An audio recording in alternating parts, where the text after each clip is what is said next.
नमस्कार, स्वागत है आपका कमोडिटी नाउ में, जहां हम आज आपको कमोडिटी मार्केट के लिए कैसा रहेगा 2022 ये बताने हैं वाले हैं। और आज हमारे साथ कुछ खास मेहमान हैं। हमारे साथ तरुण सत्संगी जी हैं और साथ ही जतिन त्रिवेदी होंगे एलकेपी सिक्योरिटीज से, और पुखराज चोपड़ा साहब हैं जो जाने माने एग्री एक्सपर्ट है, और साथ ही बीएन वैद्य एसोसिएट से भार्गव वैद्य साहब भी होंगे जो जिनसे बुलियन मार्केट पर राय जानेंगे। लेकिन सबसे पहले देख लेते हैं आज की कुछ बड़ी खबरें, फिर आप लोगों के पास आएंगे। तो सबसे बड़ी खबरों में अगर गोल्ड की अगर बात करें तो ट्रेजरी यील्ड और डॉलर में जो नरमी आई है उससे यहां पर सपोर्ट मिल रहा है। चांदी में भी सपोर्ट कमजोर डॉलर से ही है। चांदी भी हल्की तेजी के साथ आज के सत्र में कारोबार कर रहा है। वहीं कच्चे तेल की बात करें तो तेजी यहां पर लगातार बनी हुई है, और हालांकि कल एक दायरे में कारोबार दिखा, लेकिन वापस से अब $79 के ऊपर ब्रेंट क्रूड का भाव पहुंच गया है। तो एक ठीक ठाक तेजी कच्चे तेल के मार्केट में भी दिख रही है। नेचुरल गैस की अगर बात करें तो यूरोप में प्राइसेस कम हुए हैं, उससे यहां पर दबाव बना है, लेकिन आज हल्की तेजी के साथ कारोबार हो रहा है। बेस मेटल्स की बात करें तो कॉपर, जहां पर ओमिक्रॉन के रिकॉर्ड मामलों के बाद यहां पर दबाव अब दिखना शुरू हो गया है।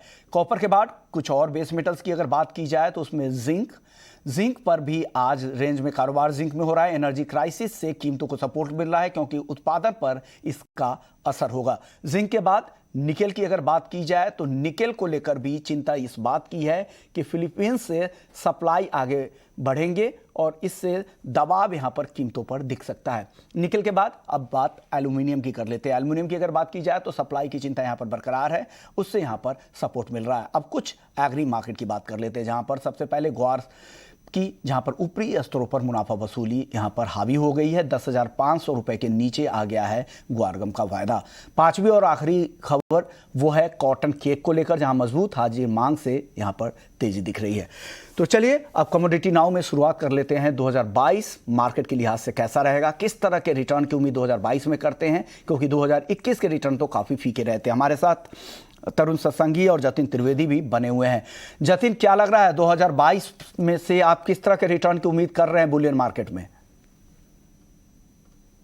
Very good, in fact very good morning विश्व जी। जिस तरह से हमने 2020 और 2021 देखा है, जहां पर गोल्ड का मार्केट एक अच्छा खासा ट्रेंड में था, पॉजिटिव ट्रेंड में था 2020 में, और 2021 में एक नेगेटिव ट्रेंड देखा है।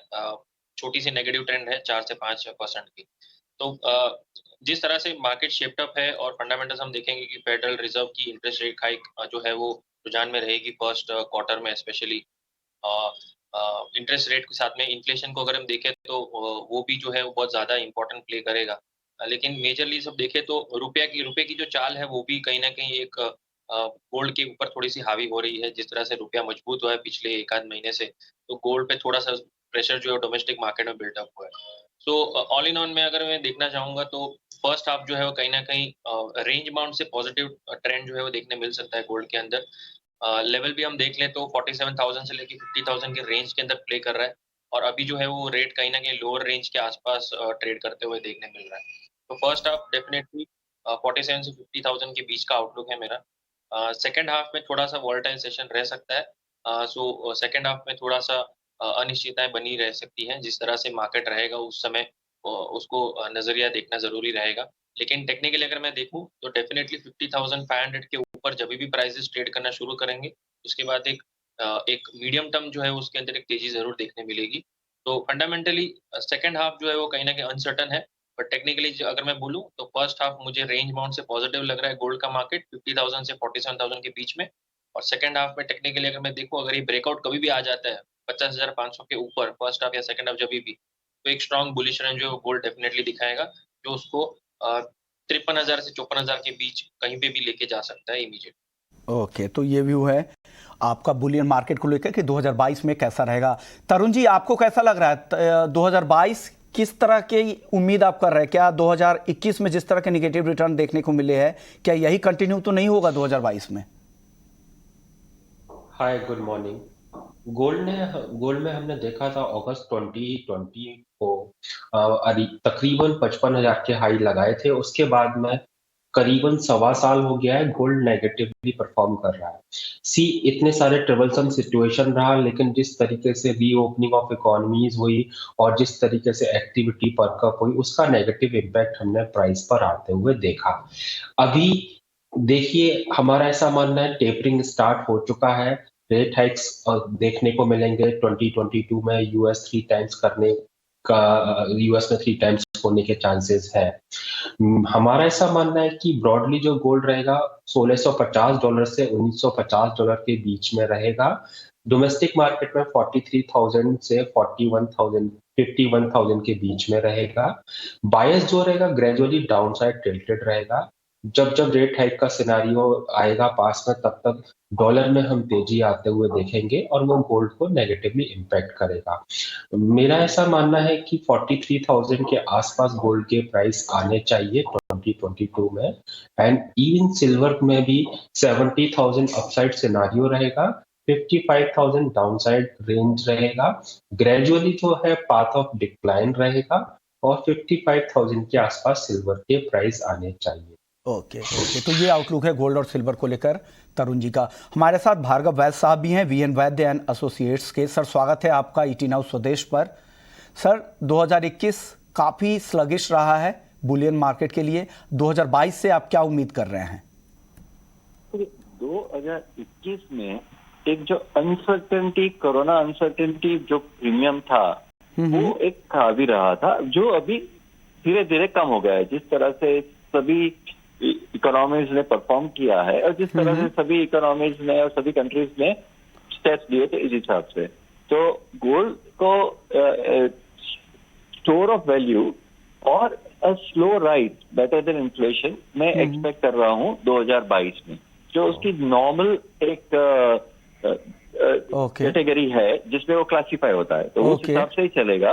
और जिस तरह से दूसरे सभी एक्सपर्ट ने कहा है कि जिनका कन्वर्ट करे तो 4 से 5% की इसमें तेजी आएगी। हिंदुस्तान में एक चीज थोड़ी हमने को देखनी पड़ेगी कि इन केस ये लोग स्ट्रक्चर करे कि भाई ड्यूटी थोड़ी घटा दे और जीएसटी बढ़ा दे एक इंटरनेशनल मार्केट से अलाइन करने के लिए, जो अपना स्पॉट एक्सचेंज आ रहा है या इंटरनेशनल एक्सचेंज आ रहा है उसको थोड़ा सपोर्ट करने के लिए, तो एक मामूली सी आपके जो रिपोर्टिंग फिगर्स जो आते हैं उसमें फर्क आ सकता है। कंज्यूमर के लिए तो सेम रहेगा, बिकॉज आप जब भी अभी जैसे M6 का भाव दिखा रहे हैं या बहुत टाइम बात करते हैं वो विदाउट जीएसटी बात करते हैं, तो वो एक चीज जो लास्ट ईयर 2% अपनी ड्यूटी घटी थी, मुझे ऐसे ही कुछ ज्यादा फोरकास्टिंग नहीं कर रहा हूं मैं, मगर ये एक इम्पैक्ट अपने को माइंड में रखना चाहिए।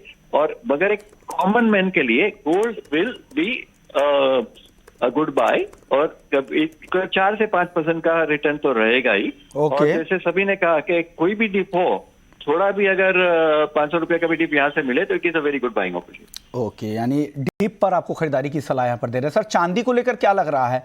चांदी तो ऑलमोस्ट 10% यहाँ पर निगेटिव रिटर्न दी है पूरे साल के दौरान, तो क्या लग रहा है 2022 में यहाँ से बेहतर प्रदर्शन की उम्मीद है? और लग रहा है कि गोल्ड को इस बार चांदी आउट परफॉर्म कर देगी?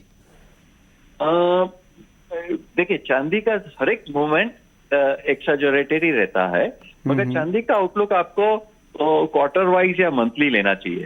तो अगर आप मुझे शॉर्ट टर्म में पूछे तो चांदी आउट परफॉर्म करेगी, मगर वापस वॉलेटिलिटी एक बार बीच में इतनी भी आ सकती है कि वो नीचे आ जाए और वापस इट विल कम अप। तो चांदी में मैं वॉलेटिलिटी जिस तरह से आपने देखी है लास्ट 2 साल में, ऐसे एक्सपेक्ट कर रहा हूँ कि कंटिन्यू करेगी। कि कुछ भी न्यूज हो, कुछ ये एक चांदी के सप्लाई 85% to 90% बाई प्रोडक्ट होता है। तो जब भी कहाँ भी कोई भी एक लॉकडाउन या कोई भी सिस्टम हो तो बाई प्रोडक्ट पे कॉन्सेंट्रेशन कम हो जाता है, इसके लिए इनका रिएक्शन डबल हो जाता है।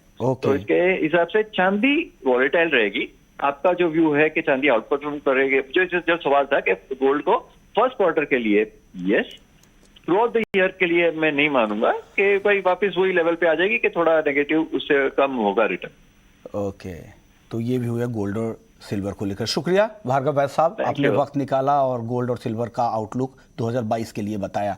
चलिए अब जतिन, अब आप बताइए चांदी के लिए कैसा रहेगा 2022? आपको लग रहा है कि चांदी इस बार ज्यादा रिटर्न देगी गोल्ड के मुकाबले?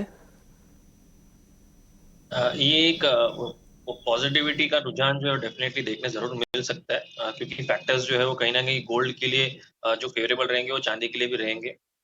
2021 में जो एक्सपेक्टेशन था ग्रीन रिन्यूएबल एनर्जी के पीछे जो रैली देखने मिलनी चाहिए वो देखने मिली नहीं है। और 2020 में जो अच्छी खासी परफॉर्मेंस देखने मिली, उसके बाद 2021 में थोड़ा साइडवेज टू नेगेटिव ट्रेंड रहा है, तो I think that is still relatively okay, जिस हिसाब से मार्केट प्लेस्ड अप है। अभी हम बड़े पैमाने पे अगर हम देखें तो ये जो रैली है कहीं ना कहीं 57,000 ऑन द लोअर एंड और हायर एंड पे 72,000 के बीच में कहीं ना कहीं अटकी हुई है ये जो रैली है वो सिल्वर। तो फॉर द फर्स्ट 6 मंथ जैसे मैंने गोल्ड के लिए कहा कि साइडवेज टू रेंज बाउंड से रेंज बाउंड से पॉजिटिविटी का कारोबार दिखने मिल सकता है। चांदी के अंदर भी आउटलुक सिमिलर है, बट थोड़ा वोलेटाइल ज्यादा रहता है चांदी, तो लोअर लेवल्स जो है वो कहीं ना कहीं 7 to 10% के बीच में रह सकते हैं यहाँ से करंट मार्केट प्राइस से, और हायर एंड पे जो रुझान है वो कहीं थोड़ा ज्यादा रह सकता है, around about 10 to 15% first half में सिल्वर का। तो जिनको बाइंग की तरफ की जो रुझान बनानी है, स्ट्रैटेजी बनानी है, उनको एडवाइस करूंगा कि 61,000 से लेके 51,000 के बीच में एक्यूमुलेशन स्ट्रैटेजी बनाकर रखो, और हायर साइड में 65,000 से 70,000 के बीच में सेलिंग की जो और जो प्रॉफिट बुकिंग की जो स्ट्रैटेजी होती है वो बनाकर रखें। एक साथ जो है वो क्वांटिटी बाय नहीं करनी है यहाँ पे, क्योंकि जो मार्केट है वो कहीं ना कहीं वॉलेटिलिटी जो है वो बना रहेगा। इसके अंदर कोई ऐसा बड़ा पॉजिटिव रुझान नहीं है कमोडिटीज के लिए कि तुरंत ही कुछ ओवरनाइट चेंज होने वाला है, क्योंकि बहुत सारे ट्रिगर्स हैं मार्केट के लिए, जैसे कि फेड का टेपरिंग है, इन्फ्लेशन है, आरबीआई की पॉलिसी रहेगी, ओपेक प्लस की जो रुझान रहेगी, तो सभी फैक्टर्स जो करेंसी और कमोडिटी को डेफिनेटली इम्पैक्ट करने ही वाले हैं। शांत तो नहीं रहेगा बाजार, इतना तो जरूर मैं कहूंगा कि 2022 में कमोडिटी और करेंसी प्राइसेस जो है वो कहीं ना कहीं स्टेबिलिटी जो है वो बेसिंग रेंज में तो नहीं रहेंगे, ट्रेंड जरूर पकड़ेंगे, बट बड़े पैमाने पे देखने जाएंगे तो बाइंग जो है वो प्रिफरेबल रहेगी पोजिशनल ट्रेडर्स। ओके, यानी आपको खरीदारी का रुख तो यहाँ पे बना रहेगा, लेकिन बहुत ज़्यादा रिटर्न की उम्मीद नहीं कर रहे हैं। तरुण, आपको क्या लग रहा है, चांदी में किस तरह की रिटर्न की उम्मीद आप कर रहे हैं 2022 में? लाइक गोल्ड हमें ऐसा लगता है सिल्वर अंडर परफॉर्म करेगा, और पॉसिबिलिटी है कि नेगेटिव रिटर्न सिल्वर में देखने को मिले हैं। जिस तरीके से यूएस में रेट हाइक्स होंगे उसका इम्पैक्ट सीधा हम सिल्वर में भी आते हुए देखेंगे। 70,000 काफी स्ट्रॉन्ग रेजिस्टेंस बना हुआ है, इजीली उसको अपसाइड में 2022 में ब्रेक नहीं करेगा। हमारा ऐसा मानना है ग्रेजुअली 55,000 के आसपास चांदी के प्राइस देखने को मिलेंगे, वहां पर हो सकता है स्टेबिलिटी देखने को मिले, लेकिन अंडरटोन मोस्टली अगर बात करते हैं first half of 2022 should be sell on rise and negative side में रहेगा। ओके, तो ये व्यू है। चलिए अब कच्चे तेल की बात कर लेते हैं, जहां पर 2021 में दमदार प्रदर्शन देखने को मिला है। करीब करीब 60 से 65% तक की तेजी हमने क्रूड और नेचुरल गैस के भाव में देखे।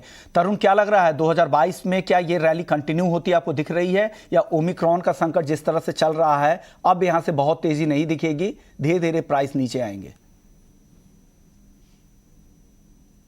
ऑयल के अंदर हमने मूवमेंट देखा 2020 में, 2021 वैसा मूवमेंट तो देखने को नहीं मिलेगा, बट ट्रेजेक्टरी ऑयल का पॉजिटिव रहेगा। Global economies will do good. अगर ग्लोबल इकोनॉमीज अच्छा करेंगी कहीं ना कहीं डिमांड साइड स्ट्रांग रहेगी। हमारा ऐसा मानना है ओमिक्रॉन फैक्टर ज्यादा इम्पैक्ट नहीं डालेगा प्राइस को एंड प्राइस पर, और I think over a period of time ये भी सबसाइड हो जाएगा। तो अल्टीमेटली हमको ऐसा लगता है कि ओमिक्रॉन से जितना डेंट होना था ऑलरेडी हमने दिसंबर मंथ में देख लिए हैं।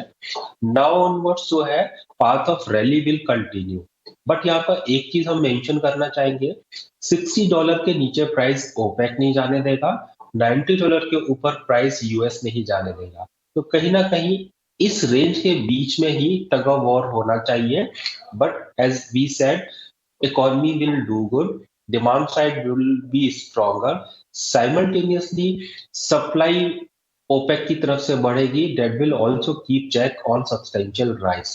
ग्रेजुअली प्राइस आएंगे $80-85, बट मुझे नहीं लगता है कि 60 बिलो या 90 अबव आ पाएंगे, या आएंगे तो सस्टेन कर पाएंगे। चलिए अब जतिन, अब आपको क्या लगता है क्रूड और नेचुरल गैस का मार्केट कैसा रहने वाला है नए साल में?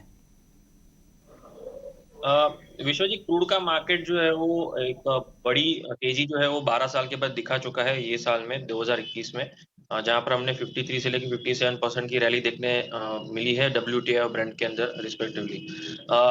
2022 में डेफिनेटली जैसे मेरे सहयोगी ने कहा कि सेम अमाउंट ऑफ रैली जो है वो देखने नहीं मिलेगी, क्योंकि एक बॉटम और नेगेटिव रेट्स के बाद जो है वो बाउंस आया, तो अच्छा खासा बाउंस एक्सपेक्टेड था उसके अंदर।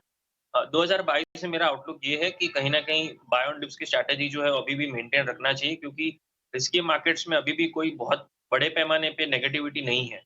अगर हम देखें तो ओमिक्रॉन की चिंता जो है वो ज़रूर है, लेकिन इतनी बड़ी भी नहीं है जो 2020 में थी, क्योंकि वहाँ पे अनअवेयरनेस था। किसी को पता नहीं था कि ये जो वायरस है वो कैसे प्ले करेगा, मेडिसिन्स जो है वो कैसे काम करेंगी, कौन-सी मेडिसिन्स बनेंगी। अब हम जो है वो प्रिपेयर्ड है कहीं न कहीं।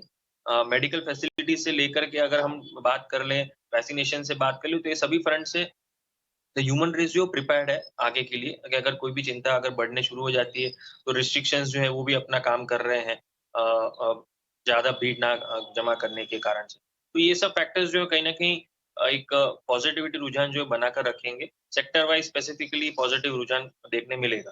तो आई थिंक क्रूड का डिमांड जो है वो सभी सेक्टर्स में है। तो वो चाहे कोई भी सेक्टर हो, ट्रांसपोर्ट हो, डिमांड हो, व्हीकल्स जैसे भी हैं, वहाँ पर सभी जगह पे डिमांड जो है क्रूड की बनी रहती है। ओपेक प्लस की जो स्टेटमेंट है वो बहुत ज़्यादा इम्पैक्ट करेगी क्रूड के मार्केट को। तो आई थिंक फर्स्ट वीक में ही ओपेक प्लस की मीटिंग है, तो उसके बाद थोड़ा-सा पिक्चर जो है वो ज़्यादा क्लियर होना शुरू होगा कि कितने परसेंट, कितने नंबर्स से वो लोग रेट हाइक, ये प्रोडक्शन जो है वो हाइक कर रहे हैं। अगर बहुत बड़े पैमाने से हाइक नहीं करते हैं, तो डेफिनिटली क्रूड के लिए एक छोटा-सा नीचे का रिएक्शन रहेगा, उसके बाद वापस से वो पॉजिटिविटी का रुझान दिखाएगा। बाइंग ऑन डिप्स की स्ट्रैटेजी जो है वो मैं रिकमेंड करूँगा। ओवरऑल ट्रेडर्स के लिए तो डेफिनिटली बाय ऑन डिप है ही। पोजिशनल ट्रेडर्स के लिए 5 टू 7% की डिप कभी भी मिल जाती है मार्केट के अंदर, वहाँ पर एंट्री लो और 10 टू 15% के टारगेट्स के हिसाब से एम करके चलो क्रूड ऑयल के अंदर for the next 6 months at least. Okay, चलिए जतिन, अब फटाफट से मेटल पे आपका आउटलुक क्या है 2022 के लिए? मेटल्स में आउटलुक में अगर देखें तो कॉपर जो है मुझे लग रहा है थोड़ा अंडर परफॉर्म करता हुआ देखने मिलेगा। कॉपर के अंदर सेलिंग की एडवाइस दूंगा मैं। और बाकी जो बेस मेटल है उसके अंदर मुझे जिंक और एल्यूमिनियम बहुत ही बेहतरीन लग रहे हैं। तो ये एक इंटर कमोडिटी हेज भी हो जाएगी, जहां पर आप जिंक और एल्यूमिनियम के अंदर पॉजिटिव रुझान लीजिए, बाइंग करके चलिए दोनों ही बेस मेटल के अंदर for the next few quarters. और कॉपर के अंदर सेल पोजीशन बनाकर रखिए, तो ऑटोमेटिकली एक हेज भी बन जाएगा और एक सेफ प्ले बन जाएगा बेस मेटल के अंदर, क्योंकि पिछले 3 महीनों में कॉपर के अंदर थोड़ा अंडर परफॉर्मेंस रहा है कंपैरेटिवली टू जिंक और एल्यूमिनियम प्राइसेस ने आउट परफॉर्मेंस दिखाया है। तो ये मुझे लग रहा है आगे भी कंटिन्यू रहेगा बेस में। ओके, चलिए अब एग्री मार्केट की बात कर लेते हैं। हमारे साथ जाने माने एग्री एक्सपर्ट पुखराज चोपड़ा साहब भी है। सर, स्वागत है आपका ईटी नाउ स्वदेश पर। सर, एग्री मार्केट के लिहाज से भी 2021 काफ़ी दमदार रहा है अक्रॉस द बोर्ड। ज़्यादातर एक दो अगर इक्का दुक्का छोड़ दे तो ज़्यादातर एग्री कमोडिटीज़ में अच्छी तेज़ी दिखी मिली है, और आपकी फेवरेट कमोडिटी ग्वार सीड और ग्वारगम में तो दमदार प्रदर्शन देखने को मिला है। तो क्या लग रहा है, कैसा रहेगा 2022? अब नए साल में हम जा रहे हैं, तो क्या यही प्रदर्शन क्या 2022 में भी देखने को मिलेगा? पहले तो नए साल की अग्रिम शुभकामनाएं विष्णुमोहन जी आपको। 2022 का आगाज तो पहली तिमाही के लिए हम कह सकते हैं अच्छा नहीं हो रहा है, जहां कोरोना का प्रभाव है, और दूसरा तिलहन की दलहन की दोनों की अच्छी फसलें खड़ी है सभी जगह, और तीसरा सामने यूपी का चुनाव है, तो सरकारी नीतियां भी असर करेगी। तो पहली और दूसरी तिमाही कम्युनिटी के लिए, एग्री कम्युनिटी के लिए खास तौर से कोई बहुत ज्यादा मजबूत रहे ऐसा लगता नहीं है। तीसरी और चौथी तिमाही है, उसके अंदर 2022 अच्छा रह सकता है, क्योंकि 2022 का आगाज ही इस बात से हुआ है कि जहां आपको दलहन और तिलहन का वायदा कारोबार नहीं मिलेगा, और जिसमें वायदा कारोबार नहीं हो उसके ट्रेंड में बहुत ज्यादा बदलाव बहुत जल्दी आते नहीं है, बहुत धीमी गति से चलते हैं, और उसके अनुपात में जो फसलें हैं वो बहुत अच्छी क्वांटिटी में अच्छी मात्रा में खड़ी है। तो 2022 का आगाज तो एग्री कम्युनिटी के लिए कम से कम अच्छा नहीं है, और दूसरा कोरोना का जो फैलाव है वो कितना रहता है ये भी देखना पड़ेगा। और जहां तक गवार और गम की बात है, गवार और गम ने अच्छा रिटर्न दिया है, अच्छी पोजीशन रही है। इसमें जो डिमांड बहुत जोरदार आनी चाहिए थी वो 2021 में बहुत जोरदार डिमांड नहीं आई।